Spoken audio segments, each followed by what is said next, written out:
Always remember, the opinion you follow should be your own. Just consider the things stated here to be a second opinion from a complete stranger online. I got to talk. I got to tell what I feel. I got to talk about my life as I see it. What's up, Mike? All right, Phil, we're here on another podcast, and I'm excited. I'm excited because this is like, it's like post-election. We could talk about something other than politics, although we might mention that a few times today, as we always do, but got a lot to cover today, so let's get right on it. Well, last week I had some things I wanted to talk about, but I felt like I didn't want them to intersect with the politics that we were talking about. Right. Like we got great news that Overland EXPO has added an extra event. I'm sure you know more about it than I do. Well, truthfully, I don't know a lot about it. I do know that it is being called the Overland EXPO SoCAL event, and it's based in Costa Mesa, California. So Southern California, March 15 and 16. So it's a 2-day event. There's a couple differences I've noticed. One, it's a 2-day event. So it's limited. It's a lot shorter than your normal Overland Expos. It's in a major, obviously, metropolitan area downtown. I don't know what to think of this. It to me, it looks like it's going to be, dare I say, more SEMA and less Overland, or I would say that certainly the focus is less on the education side and more on the vendor side. What do you think of that? I think it's smack dab in the middle between a SEMA and an Overland Expo event. I know that OC Fair and Event Center in MESA, California. Yep. It's absolutely big enough to absolutely. A matter of fact, they could do another event while they were another smaller event they could do at the same time. I just don't see how specifically an Overland event fits into this type of facility. It, like I said, it has the size for the number of people. It just don't seem like it fit. And I plan on going, so maybe when I get there, I'll see something and be like, and there'll be some kind of epiphany. But there's a couple of, and actually there are fair and event centers also. There are other fair and event centers in California that are bigger and better, closer to the coast. Mm-hmm.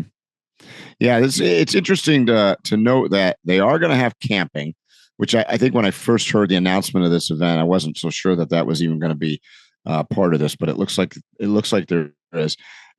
Being a first-year event, I guess you never know what the turnout's going to be.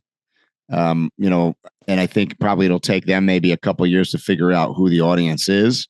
I'm guessing, and this is just a guess, that the target is probably, day pass attendees that are coming in. It's a shopping event, right? I mean, that's what I would think.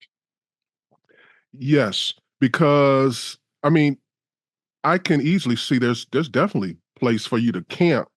It's just not going to be a camping vibe. Yeah. Right. Exactly. There's a place for you to set your vehicle up and go to sleep that night, and you can. I don't know. Plus, Phil, it's only a Saturday and Sunday event, so you only get one free drink ticket for Saturday night. It's not a 3-night thing. I get the impression that they think that they can fill this place up with, like you said, day people, and that they can do it with just people in the region. They're not looking for people to drive across the country to this one, it looks like to me.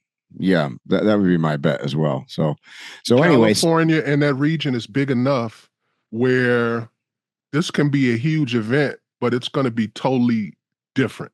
Yeah. In my opinion. Agreed. And speaking of that, while we're talking about this, just now we had SEMA going on, And I saw some. I don't know if you followed any of that. I've been following it loosely. I've been watching some posts of some friends that have been attending it in Las Vegas, but there seemed like there was a couple cool things I saw coming. Hopefully, you always see things at SEMA, and that's part of that event is to sort of premiere new ideas. Some of them crazy, some of them will never happen. But I saw a couple cool Toyota concept things with the Land Cruiser in particular, and there were a couple other. There was a new of particular interest, and I'm going to screw it up right now because I'm going to tell you the wrong brand. There was a new truck I saw debuted that looked like it could happen, and it like a new van, and it was from Phil. Who was it from? I don't remember. I want to say it was. Is it Canoe? Yeah, was it? Well, I don't. No, I think it was one of the big manufacturers. I want to say Kia, but I could be wrong on that. I thought it was a South Korean. Maybe it was Hyundai. Maybe it was something else. I know it was with the sound of a "k" in the beginning. Yeah, Kia or a Canoe or yeah. Anyways, I saw some interesting things, and if that happened, I was like, oh, that could be cool. But always worth watching. I can't help it. I just can't help it. I had to watch different people I follow, just like you, for the SEMA thing. But everything that they were showing me, I was like, these are some of the most high dollar ticket items I have ever seen people. Usually people will show you a couple of fantastic vehicles, and then they show you more reasonable stuff. But it seemed like everything was like a really high dollar item, and it just seems like overlanding is really becoming overpriced even more, and it's always been. I don't see a bunch of people getting that Land Cruiser because what I'm thinking it's going to be 150 or more. Oh, for sure. The ones that I saw set up there, absolutely. And that's something that you and I have talked about before. I mean, that begs the question, is the Overland market going in the opposite direction as, say, the economic climate in the United States and the world in general? It almost seems like, I don't want to say this because we always go controversial at some point. I almost want to say the Overland market's a little tone deaf, that they're not really hearing what's happening out there, because I agree. Everything I saw at SEMA, sometimes you see some cool new gadgets, right? The people will take trucks and they'll put like, different accessories on them, but that's not as much as what I saw this year. I saw like just completely fabricated total rig setups. You know what I mean? And maybe it's just what we were getting. Yeah. So I mean, I don't know if is that a tone deaf situation or not, or hey, maybe they're just super optimistic that this new Trump administration is going to turn this thing all around really fast, and the economy will be different. I don't know. A lot of the vehicles I saw, a lot of the things that I saw, and for the price that they're at, I don't see mass numbers of people buying anything that I saw. Yeah. I definitely see a market, but these companies are major companies. So if they don't move product, they don't make money. They have to move big numbers. And I don't see any of those vehicles moving big numbers, not even close to big numbers. Come on, I just spilled some water here, so I'm just making sure it doesn't get in my keyboard. The things that I see them doing, it seems like a niche company that was like, there used to be a bunch of little niche electric companies in California where you could like get a old time Land Cruiser and they'd make it electric or something like that. You know what I'm talking about? Yep, exactly.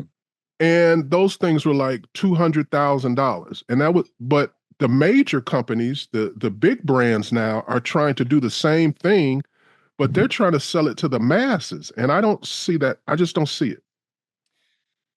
Well, that's the thing, is we've seen that over the years, right? We've seen the change in where the big brands have gotten involved in the overland market in general, right? And they've bought up other smaller brands, as a matter of fact. So there's a whole change of kind of the economics of what goes into products. And we've seen that shift at Overland Expos, right?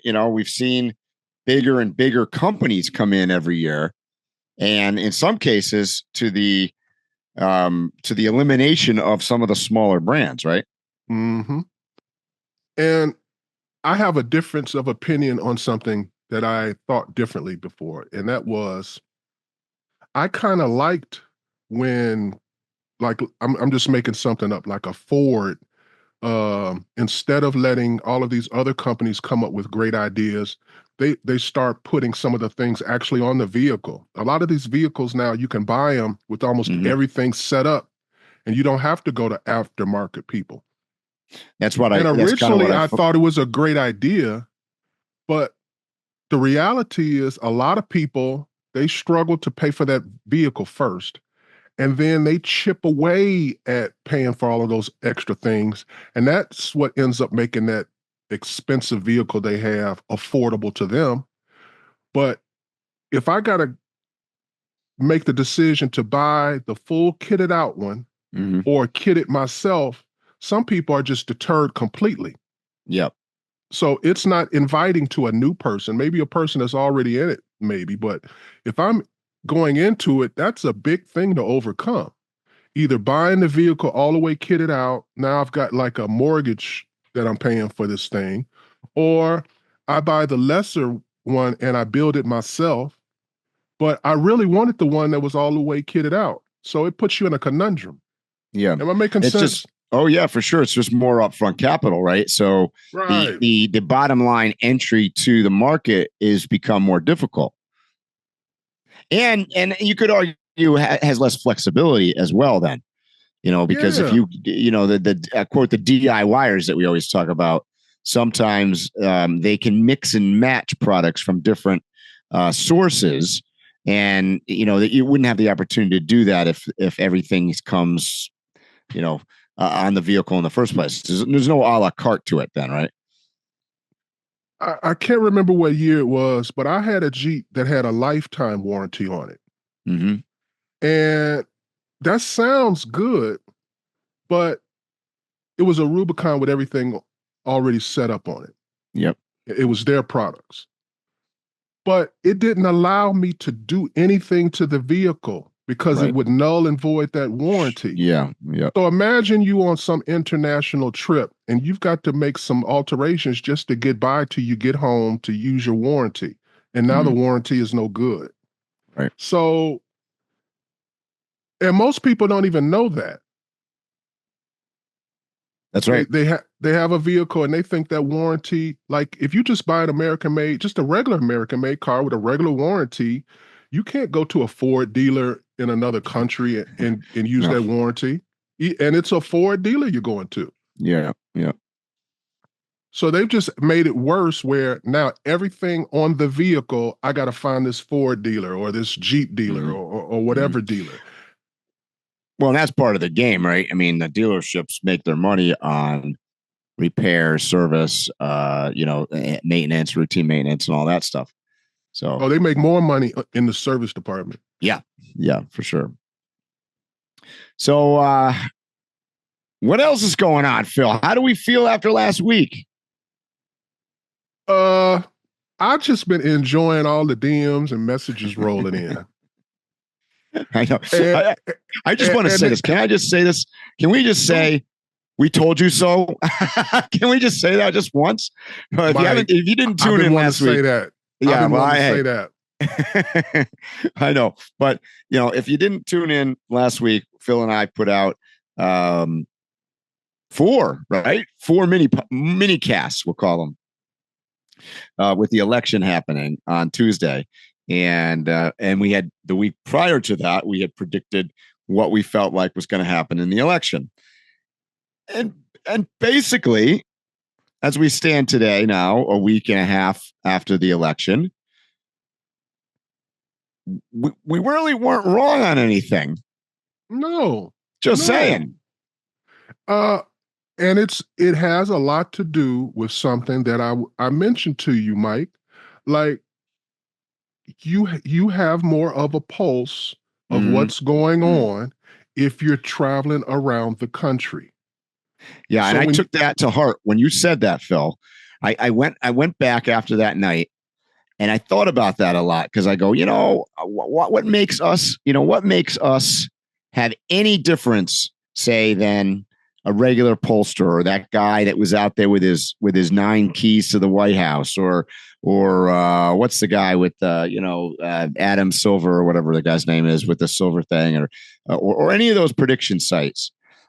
And the only thing I could come across is those guys, similarly to politicians who go to Washington, and this is one of the arguments against or arguments for term limits, is that they stay there so long that they lose complete and total sight of actually what is occurring in America, right?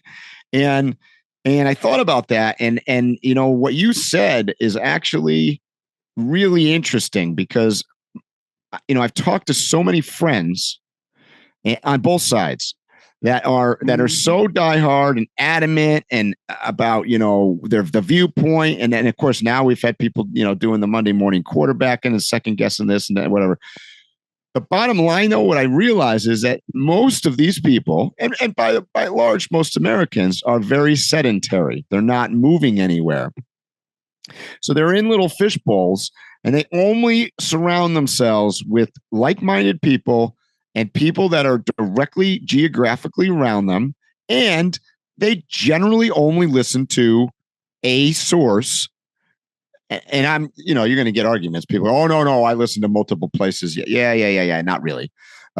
They basically get their news and talking points from one or maybe two or maybe a couple, but usually all aligned kind of places. And they lose complete sight of actually what the reality is.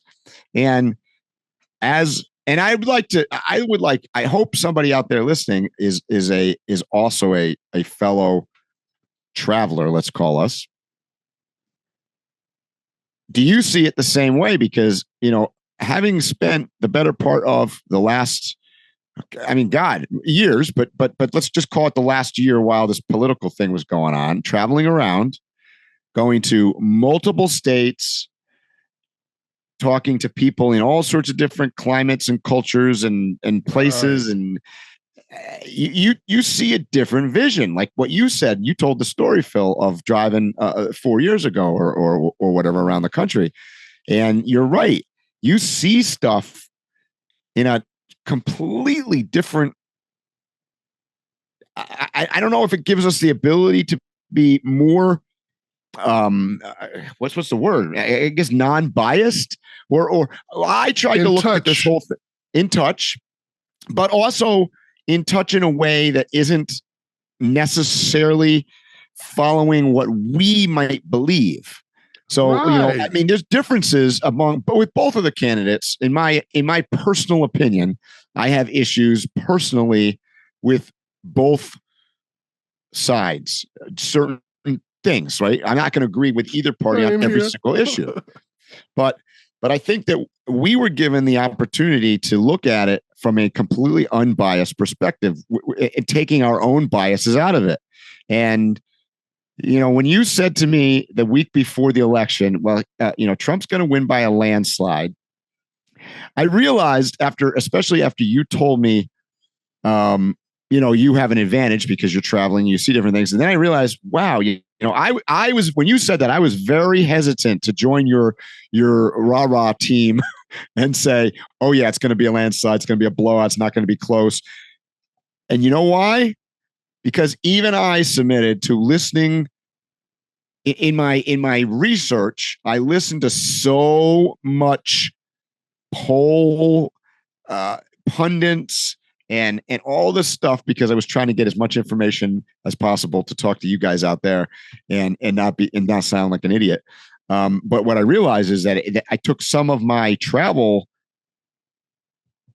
experience away from that, because I think if I went into it just like you, Phil, I would have probably said the same exact thing you said. Although I came to the same conclusion that, he was going to win and whatever. I didn't go with it's going to be a landslide like it was. You called it dead on. I mean, it was a no contest scenario. He won every battleground state. They won the Senate. They've now won the House of Representatives as of a few minutes ago. I've heard a couple networks have called it the House of Representatives. They've got everything, and they won it. It wasn't even close. I mean, you can spin it any which way you want on numbers, but let's face it. Like his numbers from last election were up. Total vote count. He won the popular vote. Shit, I wouldn't have called that. I was hesitant about even calling that. And he won the popular vote, and like I said, all the battleground states, and he improved in blue states. He improved in New York City. He improved in California. He improved in New York. He improved everywhere. And then you can second guess the crap out of this whole thing. But it came down to what you and I said. Number one was the economy and how much it costs when you go to the damn grocery store. And that's what mattered. All this other nonsensical bullshit that we were listening to out there. And I'm not saying all those other issues are bullshit, but they're not, at the end of the day, clearly we voted together on this to say the number one problem in America and the number one priority is us at home and what the costs are. I mean, it's just you can't mix that. The result is the result. There's no debating this. Right. And I think that they were going to win overwhelmingly, like I said, because that was what I predicted. But they still won even bigger than I thought they were going to win. And the reason is because they kept insulting people.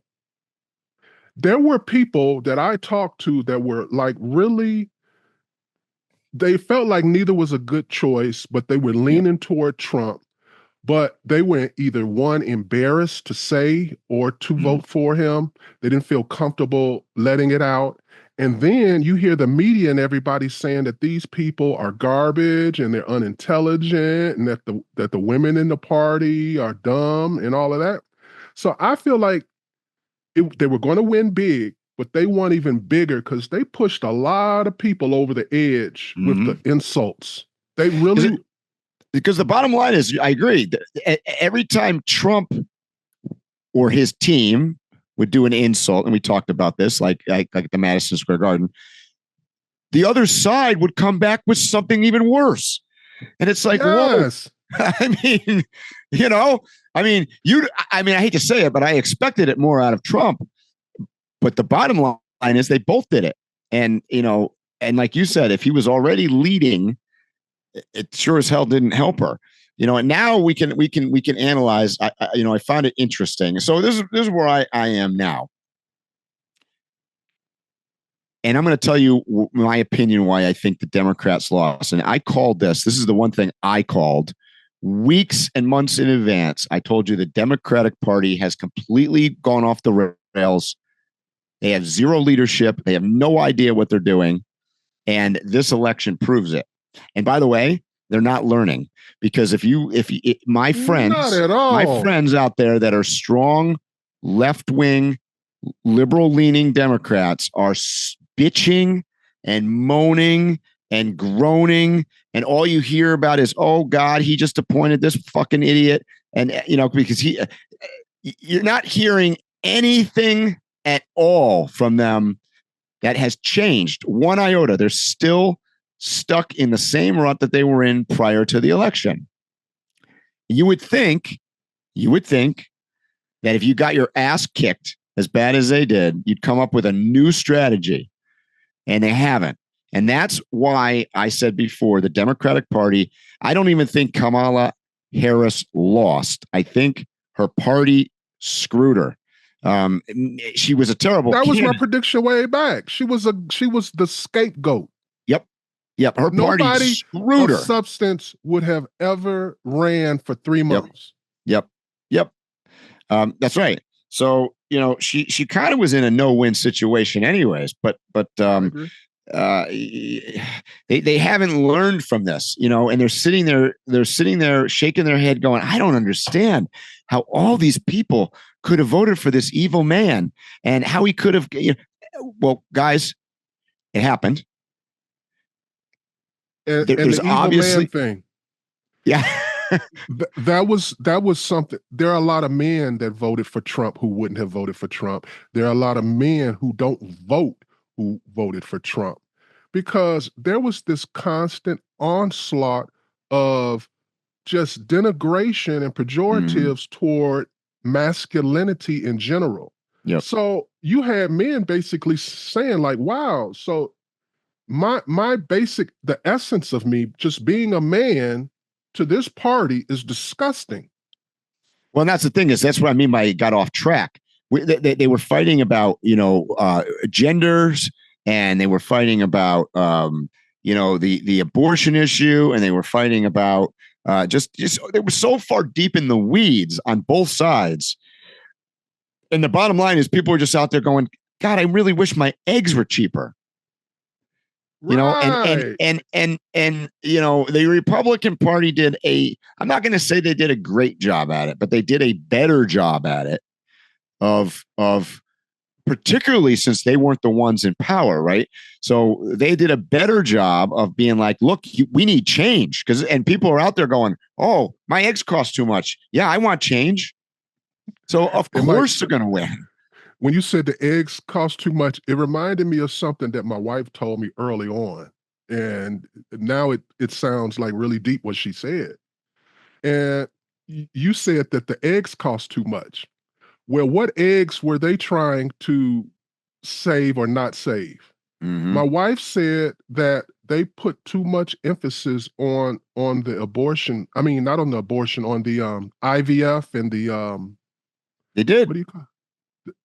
Because my wife was like our friends are probably in that range of people who can go to a doctor and have this procedure. But the issue that they were discussing was a upper class. Yes, upper class. It's expensive. Yeah, no regular person. The IVF treatments. No, not at a low income level. The problem is the Democratic Party. My wife showed me that a decent doctor in a major city who does this, it's a $10,000 consultation. Yep. And he might tell you he can't do nothing for you. Yep. So the Democratic Party was supposed to be for the common people. Right. And ironically, they came across as the party that was far less about the common people. Yeah. They were talking about issues that were simply not common, whether it was that cost a lot of money, or they were talking about, the whole trans thing with once again, not common people. This doesn't affect the vast majority of people. The cost of eggs does. So they were on a lot of issues that were circumstantial, or they were just, they were wrapped up in a bunch of special interest groups. And, from what I can see from the dialogue that we've got going on right now post-election, is that they haven't learned. Maybe they'll learn by the next 4 years. But let's put it this way: if they haven't learned indeed soon, then I can make my prediction now on the podcast right now that J.D. Vance is going to become the president for the next 8 years following Trump, and the Republicans will maintain the control of everything, because unless they change what they're doing on the other side, that's where it's staying, guys. When you've got all three, and arguably you got the Supreme Court as well, that's not going away. They're talking about he might get up to 5 over the course of 4 years. Absolutely. So, and I'm, as you know, the party in power is the one that is inevitably, potentially has the chance of looking bad, because anything that goes wrong at this point, or as of January 20th, is going to be Trump's fault, which rightfully so. If you're going to blame Biden for the last 4 years, you're going to blame Trump for the next. But here's the thing: is what I've seen in this first week is, I know I'm going to get flack for this. Here I go. I'm going to get flack. I've seen where you're going. Something kind of amazing happen. to be totally honest with you here, I have seen more shit happen in 7 days than I've seen happen in the last 25 years, including, by the way, Trump's first term. Because let's face it, when he got elected the first time, he was a discombobulated idiot going into this. He was appointing people. He was all over the place. It took forever. He was trying to get people confirmed. This time around, he has gone into this thing as if he had picked these people months ago. He's nominated so many people already, and he is right, wrong, or indifferent. And whether you are totally against this or not, he has made it very clear what he's trying to accomplish. He's made it very clear who he's putting in to do it. And, you might not agree with the policy, but man, is he trying to enact it. And by the way, it's almost all change driven. And what did everybody just vote for? Change. Right. But, and Mike, another thing that stands out about what you're saying is, did you see the memos and letters that were sent to him from the world leaders? Yes. They didn't give him like the general, oh, great, thanks, Yep. Good to go. They were like, can't wait to talk to you to end the war. Can't wait to talk to you to get this Ukraine situation. Yeah, in 1 week, you've already heard about Ukraine. I've actually heard actual solution. And I'm not saying I agree with them or that everybody's going to agree with some of the solutions, but we've heard in 1 week, I've heard 3 different potential solutions to the Ukraine thing. I've heard no potential solutions in the last 4 years, none whatsoever, other than sending a whole shitload of money. I mean, it's the only solution we've done so far. The leaders of those countries are adamant about working with him to get to the solution. Mm-hmm. That's the main thing. Right. And that should give solace to anyone who is a blue or a liberal or whatever. Okay. But it's not gonna, Phil. But it's not gonna. I agree with you. I know. I agree with you. But my point is what I've seen, unfortunately, instead of people that are on that side go, oh God, this sucks. And we didn't want this guy. We don't like this guy. We don't respect this guy. All good. You can have all those, you can feel that way. But what I want you to do for 5 minutes is go, let me breathe. The world didn't just fall apart. Let's see what happens. Because they got to admit at least something is happening.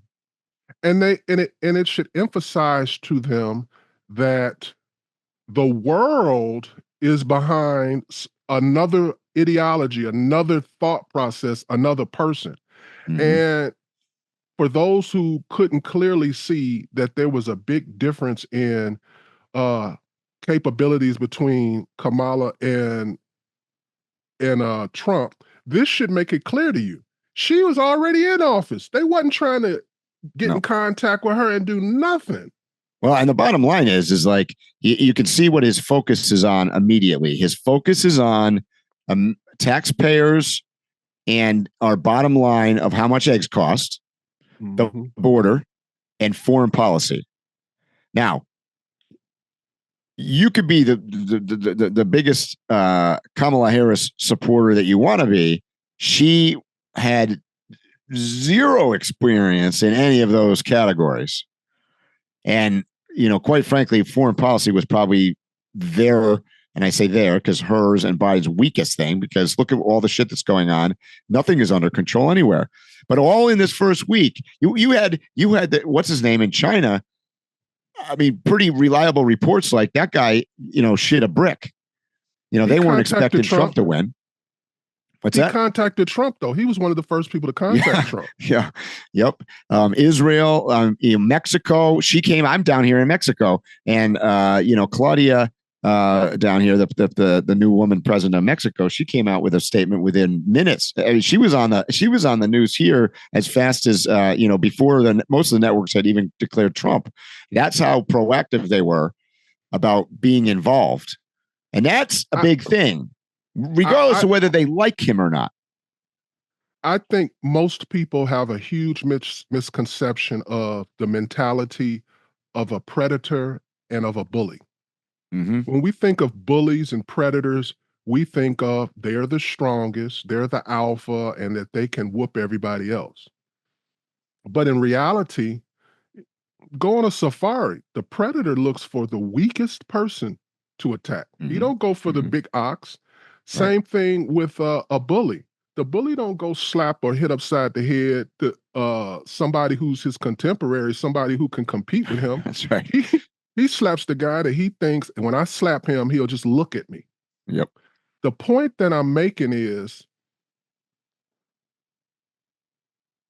we look at the bully in the wrong way, and we shouldn't want the bully. We should want the bully. Am I making sense to you? Yeah. Because right now we've got the guy that, you know, is just laying over and sitting on the beach in his beach chair. Nothing's happening. So and I want to be clear. I'm not calling Trump the bully. I'm saying all these world leaders are bullies. Correct. And they was talking shit. Yeah. And they wasn't respecting us at all during this whole Biden administration. Nope. People starting wars, dropping bombs, talking directly to the administration in all kind of crazy ways. Mm-hmm. But none of the bullies they don't want nothing from Trump. Nope. Because he's a bully too. Exactly. You're right. You're right on that. The bully don't want to fight the bully. I don't necessarily agree with all of his choices that he has made this week in positions, but I'm cautiously optimistic or cautiously just going to sit here and wait and see. You know, he's put a couple, particularly today, he made a couple announcements of some people that I was like, really? I think he's made some ones that, like, it's very clear how and why he's choosing them, because loyalty is one. Two, shakeup. He's looking for people that do not like the status quo in all departments. And I've noticed that, whether it's the UN, Secretary of State, Defense, he's trying to shake up departments. Look, he hired Elon Musk and Vivek Ramaswamy, or whatever his name is, to effectively look at all departments of the government and figure out where you can cut fat. Well, they're afraid of that. What's that? Vivek Ramaswamy. I just don't want to hear nobody saying, you got everybody else's names right or something like that. I got to practice that one. That's like me practicing my Spanish here, trying to get the pronunciation right. But yeah, those are great picks because look, they're outsiders. They're outsiders, and they're going to look at it and go, what is this program? Why do we need it? Who needs it? What does it cost? How can we cut back? Because at the end of the day, I think you mentioned it on another podcast, and so did I. People get obsessed with what the national debt is, and in reality, that number is a load of garbage. Who gives a crap? I mean, look, at the end of the day, if you unless you were under your couch and not paying any attention during the pandemic, we just printed money to solve problems, right? So, and some, obviously it created other problems, but in some ways that worked. The point of my argument here is that national debt is an irrelevant, non-real, airy-fairy number that doesn't make any. And by the way, a lot of that Trump argued in his last administration was owed to China. I mean, you could, with a swipe of a pen, you could say, "We're never paying you back. Goodbye." And guess what? There's no more national debt because it's gone. Back in 2016, Trump was talking about doing that, and they shouted him down about it. Exactly. They said it was so important for us to keep our relationship with China. That's right.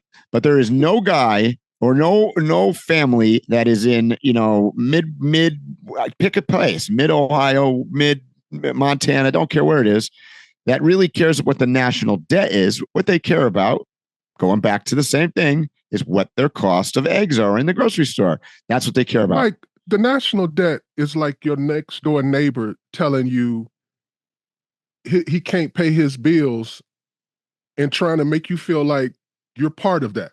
Mm-hmm. I could care less about that national debt. That's right. Yeah, it's not me. Doesn't matter.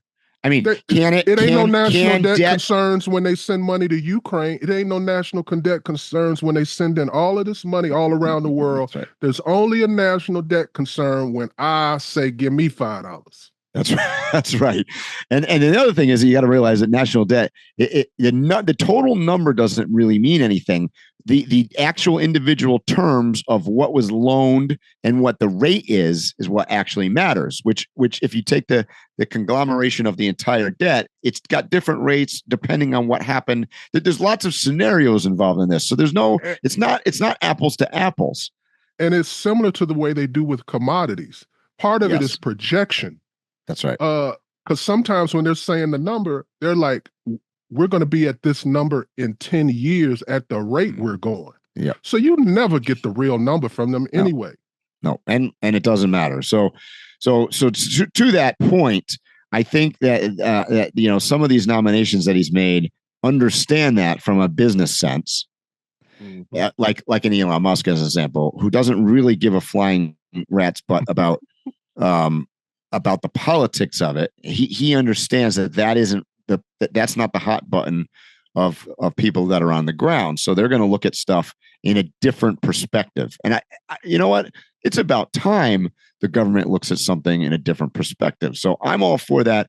I'm not suggesting that I'm all on board this going in head first into this new plan, because the thing about the downside of what he's looks like he's doing, and I'm giving him this week of what he's done so far, is that there's going to be a lot of radical change. And we all know rapid change can be painful, right?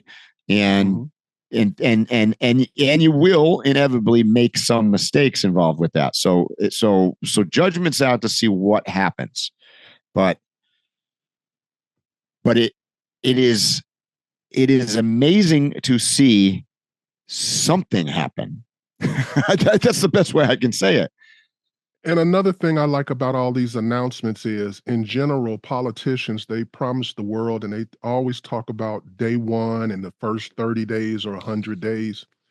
And inevitably, they don't do none of that stuff. And if there's a interim in between when they were elected and actually taken the office, they generally spend that time trying to get you adjusted to the idea, well, we can't get all of that done in the first 100 days. And that's right.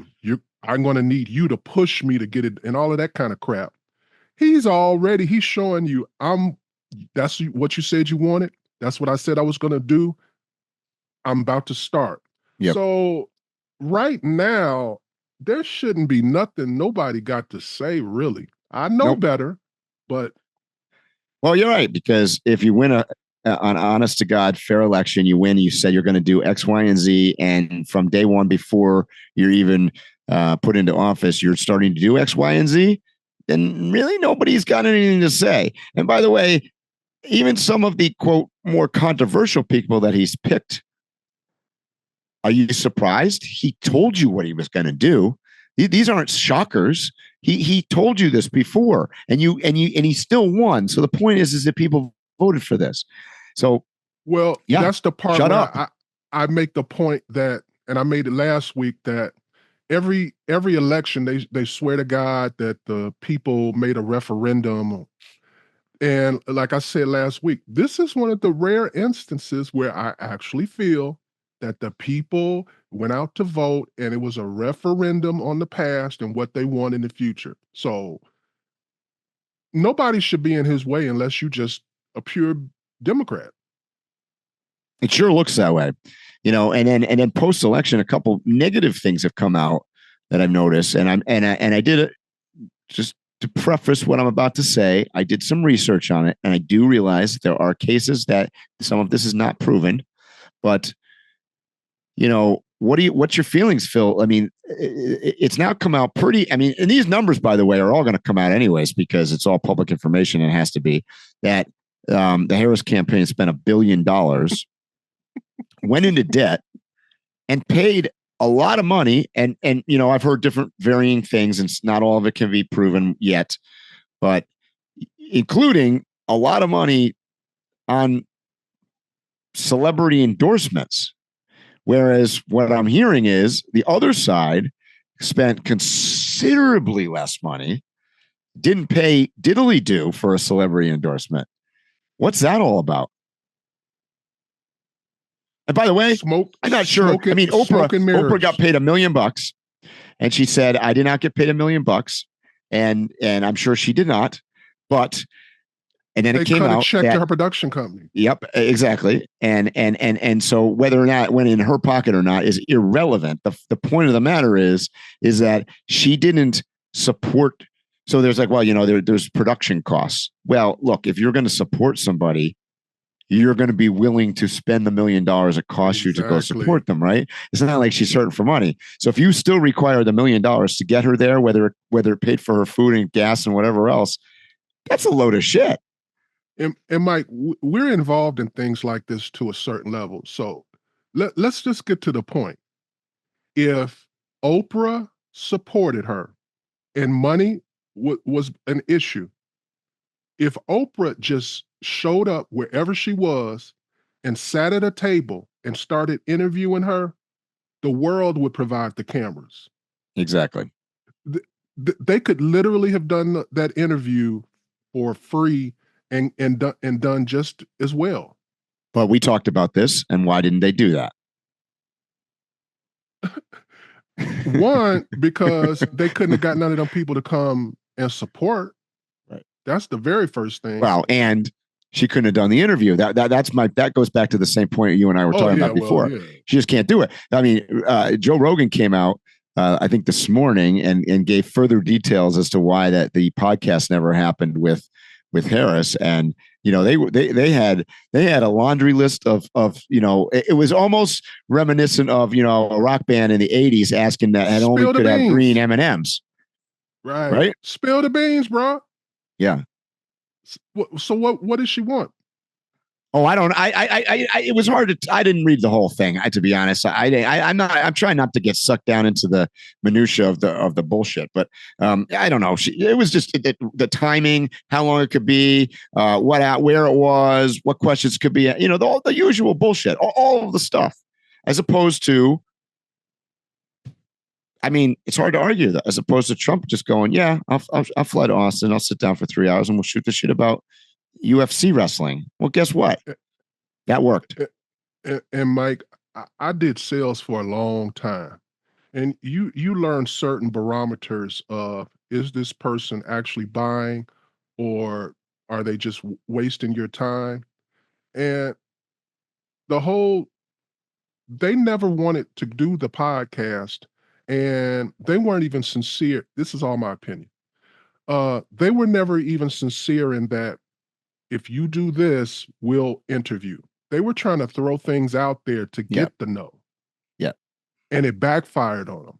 Mm-hmm. They thought they were going to come out looking a certain way. Yep. Yep. And that's a lack of understanding and reading the room and knowing who the hell Joe Rogan is. Exactly. Because he's kind of he's a little bit of a wild card. He at the end, he came out and actually endorsed Trump. But you got to wonder, maybe that was because he got to spend 3 hours with him and he got to spend 4 hours with JD Vance. Maybe if she had gone in there and talked to them, maybe the outcome would have been different. Like, I actually think that's his personality. Like, if he heard something on the other side he liked, who knows? I mean, the trigger there is he's like best friends with Elon Musk, I think, is probably where a lot of that came from. He admitted to it. So, straight shooter, Mike. If she had done the podcast, do you think she would have swayed him? You're saying that he didn't make up his mind until he did that interview with Trump. Is that what you believe? I don't think she would have swayed him, because I don't think she's capable of doing that. I think that's why she didn't get elected, by the way. I think without saying it for almost a year now, Joe Rogan has been making it pretty clear that he supported Trump. Yeah, I mean, that's possible. If you listen to him, he never said it. Well, he had Elon Musk pushing him. Like nobody on this podcast has said anything about who they actually support, but you can listen and have a general idea. Yep. I don't think that it came down to that last week and him having an interview with Trump. And he was like, oh, I think I'll vote for Trump now. No, I don't think that either. But and I don't think there's anything Kamala could have came in there and said. No, I agree. I do agree with that. But that is more reflective, in my opinion, of her candidacy in general. She just was a super weak candidate. Super weak candidate. I mean, I don't know how you can paint the picture any other way. I mean, by and large, most of the online pundits, including MSNBC and the ones on the left, pretty much have said that. Like, in their post-election, trying to figure out after they got done crying what happened, most of them have pretty much said that she wasn't that strong of a candidate. But you could have admitted that a long time ago. We already knew that. We knew that, 3 years before she became the candidate. So, Mike, let me ask you something. You're a single guy, and everywhere I read, all the women are getting together, and they're saying, "Oh yeah, no soup for you." They're becoming Korean or whatever. Did you see that article about what is it, 49 or I don't know, some number or something?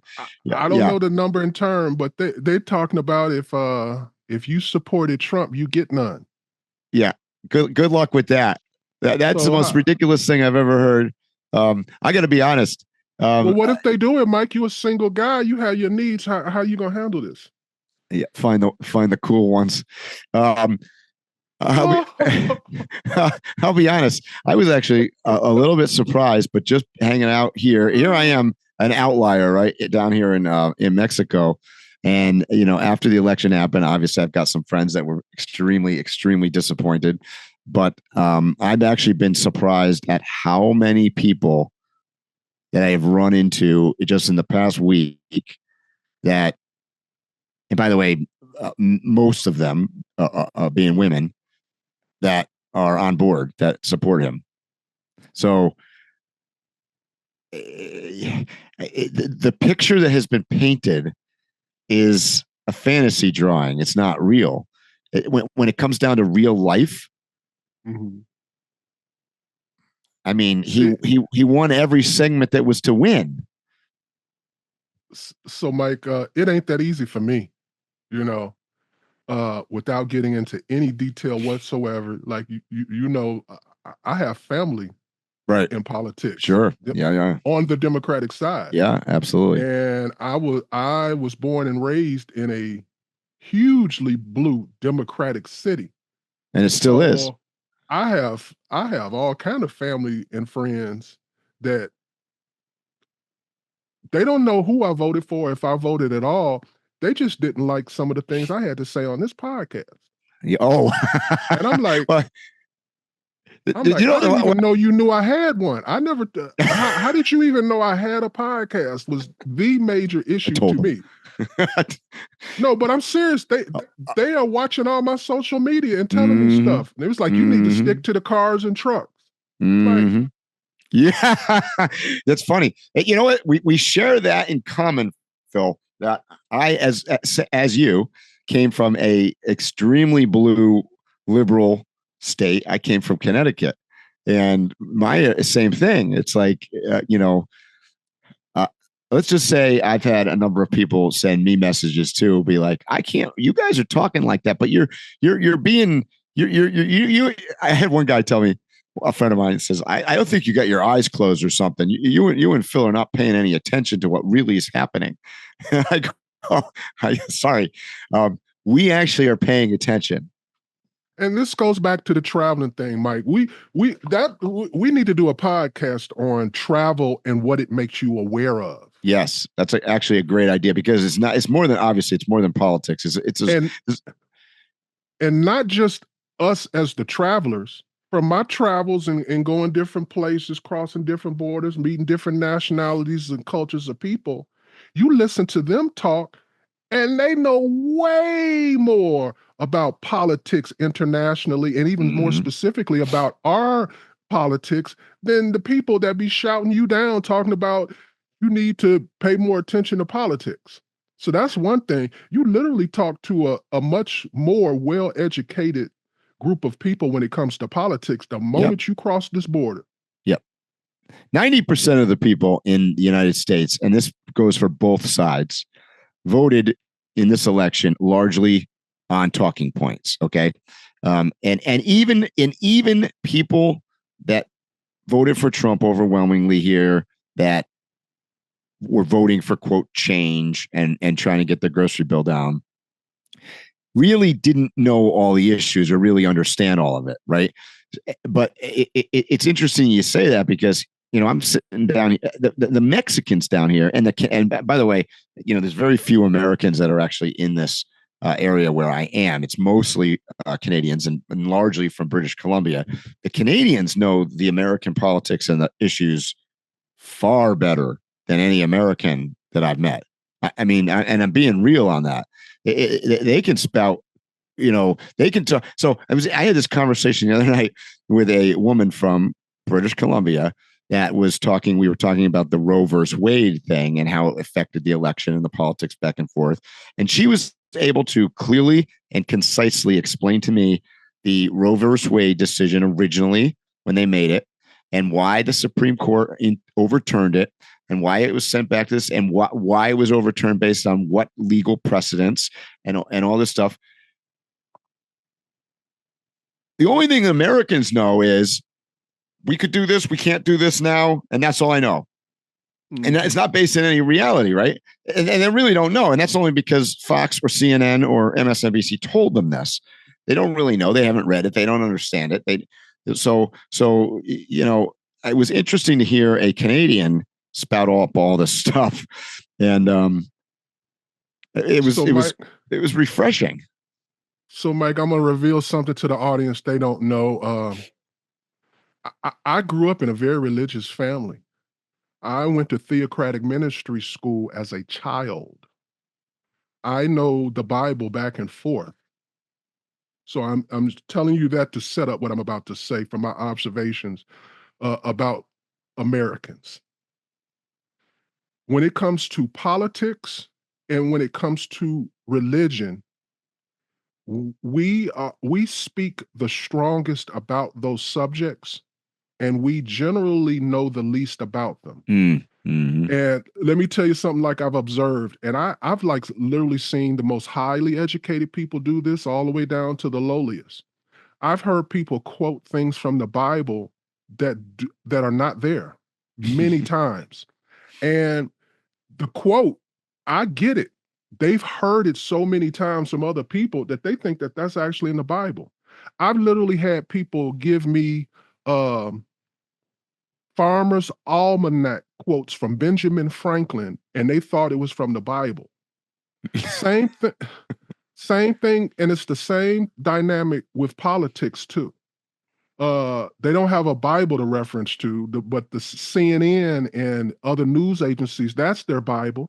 And they just take little grifts off of it the same way that they do with the religion. And they don't actually know, most people don't know anything about the religion that they feel so strongly about, and they don't know anything about the religion that they feel so strongly about. So, and I should have not said that, because I enjoy talking to people and they really think that they got the upper hand on the religious argument with me. But I just wanted to make that point that we are not what we think we are. Mm-mm. No, it's as I said, I think last week, it's a sad scenario when unfortunately we have a lot of people that are under informed or misinformed. And what, to be fair, the misinformation comes from all sides, But what I'm saying is everybody can hear something and be misinformed, but there is no intellectual curiosity. Yes. Mike, there are things that we have talked about. I trust your word.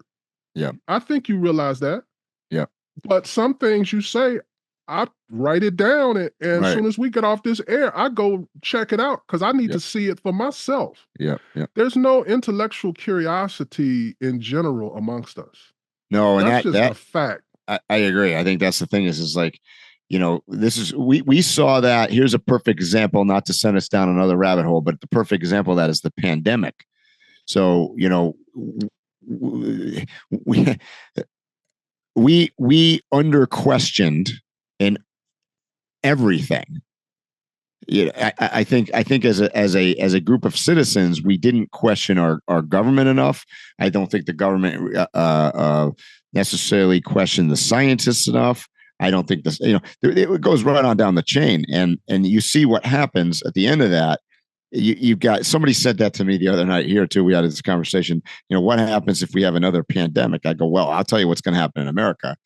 And this is regardless of whether it's a quote a real one or a fake one. Meaning, like, is it really gonna whatever? It doesn't matter. I don't think anybody in America is going to do anything the government tells them to do whatsoever after the last fiasco, regardless of whether or not it could be Ebola and it's killing 7 out of 9 people. And I don't think nobody's going to do anything. And that's unfortunate because you could have a scenario where certain actions are justified, but I think there's this, it's the boy cried wolf scenario where nobody believes anything anymore because we didn't question enough the first time. And then you got the other half that if this entity says it is true. Mm-hmm. Well, we had that with the World Health Organization. There are still people who will, in a debate or discussion or argument, be like, "Well, the government said," and I'm like, "Yeah, do you know history?" That's the least trustworthy entity on planet Earth. There are people who still to this day think that Pearl Harbor was a shock to us, and that we didn't realize it was happening until it was happening. I think that's a good example. Yeah. Yep. So anyways, they can't imagine the idea that we knew that they were observing us and spying on us for over a year and setting this up. And we knew the whole time. We actually even knew within a week of, we knew what week that they were going to do it and everything. The government literally had meetings on it. Yep. These are facts for those who, but you should know that. You can go fact check. Yes. Well, anyways, that's kind of what I got for today. I don't know. Do we have more to talk about, or are we going to let people go and think and get back to us and tell us where do you guys stand now post drama and post everything? Are you able to detach yourself from this enough to look at it from, let's call it the 30,000 foot level and look down and say, maybe we need some change? So we're going to wrap it up, but I'd just like to put it out there that either next week or the week before, we're going to delve a little deeper into why we feel so strongly that travel educates you about politics in the world. Yep, that we got that coming up. We're also going to be talking about ideas for Christmas gifts, correct? That's correct. And we got a couple other surprises. These are going to be well thought out gifts. They're not going to just be something we threw together to do a show. I think our gift list is probably going to be one of the best 2024 Overland gift lists. Period. Yep. And then we got some guests that we've been backtracking. So we're going to get some guests on the show here coming up because we've gone a little while here with the political situation happening. We haven't had any guests on in a little while. So I think this is Mike telling me to get on my job. Yeah, I got some ideas too. So we're going to get some cool people on here to talk. I actually got a guy coming down here. It's a buddy of mine. We're going to talk some. He's another guy full time on the road. We got some questions to ask him, so I won't tell you who it is yet, but we got some ideas. All right, Mike, is there anything else you want to say? Nope. I'm good. I got a lot next to week. say, but it's just not going to fit into the time that we have here. No, we'll let you guys go for this week, but be sure to listen next week. We got a lot more coming at you. All right, guys, you know what I'm going to say. Stay safe, tread lightly, and hopefully we'll see you here or on the trail soon. You have been listening to Waypoint Overland's Random Waypoints. Like, subscribe, and stay tuned for more.